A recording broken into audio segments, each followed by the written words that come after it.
ஆபீஸ்ல hard work பண்ற ஆளா நீங்க? அப்புறம் எப்படி அப்ரைசலுக்கும் ப்ரமோஷனுக்கும் எக்ஸ்பெக்ட் பண்றீங்க? நீங்க நோட் பண்ணி பார்த்திருக்கீங்களா? ஸ்மார்ட் ஒர்க் பண்றவங்க தான் அதிகமா ப்ரமோட் ஆயிருப்பாங்க. ஆபீஸ் பாலிடிக்ஸை அவாய்ட் பண்ண முடியாது. ஆனா அதுல சர்வே பண்ண கத்துக்கலனா நீங்க தான் எல்லாருக்குமே டார்கெட்டா இருப்பீங்க. இன்னைக்கு நான் சொல்ற இந்த 5 ரூல்ஸை ஃபாலோ பண்ணுங்க.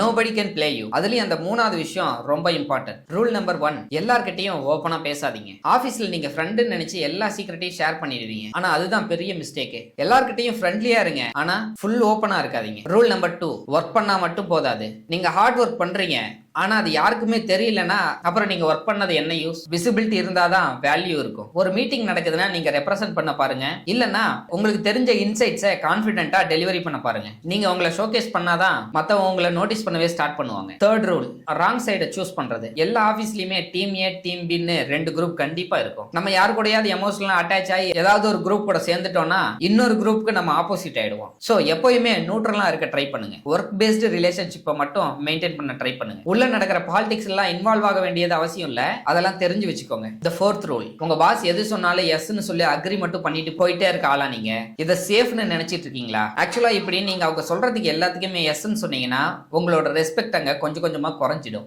ஈவன் பாஸே உங்ககிட்ட ஏதாவது ஷேர் பண்ணாலும் இந்த பிளானை இம்ப்ளிமெண்ட் பண்ணி பார்க்கலாம், இதுல ரிஸ்க் இருக்க மாதிரி தான் தெரியுது அப்படின்னு சொல்லி உங்க சைட்ல இருக்க வேலிட் பாயிண்ட்ஸை முன்னாடி வைங்க. அதுதான் உங்களோட கான்ஃபிடென்ட் லெவலை அவங்களுக்கு ப்ரொஜெக்ட் பண்ணி காட்டும். ரூல் நம்பர் 5, எவிடன்ஸ் இல்லைன்னா நீங்க வீக் ஆயிடுவீங்க. ஆபீஸ்ல வேர்ட்ஸை விட எவிடன்ஸ்க்கு தான் ரொம்பவே வேல்யூ இருக்கு. யாராச்சும் உங்களை ப்ளேம் பண்ணாங்கன்னா நீங்க ஜஸ்ட் எக்ஸ்பிளைன் மட்டுமே பண்ணிட்டு இருந்தீங்கன்னா கண்டினியூஸா உங்க ப்ளேம் மட்டுமே பண்ணிட்டு இருப்பாங்க. அதுக்கு தகுந்த மாதிரி ஏதாவது ஒரு ப்ரூஃபை சப்மிட் பண்ணாதான் உங்க மேல ஒரு ட்ரஸ்ட் பில்ட் ஆகும். எல்லாத்தையுமே டாக்குமெண்ட் பண்ணுங்க. இமெயில்ஸாவோ மெசேஜாவோ ஒர்க் ப்ரூஃபாவோ. எமோஷனலா இங்க வேலைக்கு ஆகாது, எவிடன்ஸ் மட்டும் தான் பேசும். ஆபீஸ் பாலிடிக்ஸ்னா ரொம்ப காம்ப்ளிகேட்டடா இருக்கும், ரொம்ப மோசமானதுன்னு நினைச்சிக்காதீங்க. அது ஒரு ஜஸ்ட் கேம் மாதிரி தான். ரூல்ஸ் நல்லா தெரிஞ்சவங்க வின் பண்ணுவாங்க, அப்படி ரூல்ஸ் தெரியாதவங்க ரூல்ஸ் தெரிஞ்சவங்களுக்கு யூஸ் ஆயிட்டு இருப்பாங்க. சோ உங்க ஆபீஸ்ல நல்லவனா இருங்க, ஆனா ரொம்ப நல்லவனா இருக்காதீங்க. இந்த கேம் உங்களுக்கு புரிஞ்சிருக்கும்னு நினைக்கிறேன். புரிஞ்சிருந்தா புரிஞ்சிருச்சுன்னு கமெண்ட் பண்ணுங்க, நானும் தெரிஞ்சுக்கிறேன். This is retry channel. நான் உங்க ஜவஹர். அப்புறம் நாளைக்கு பார்க்கலாம்.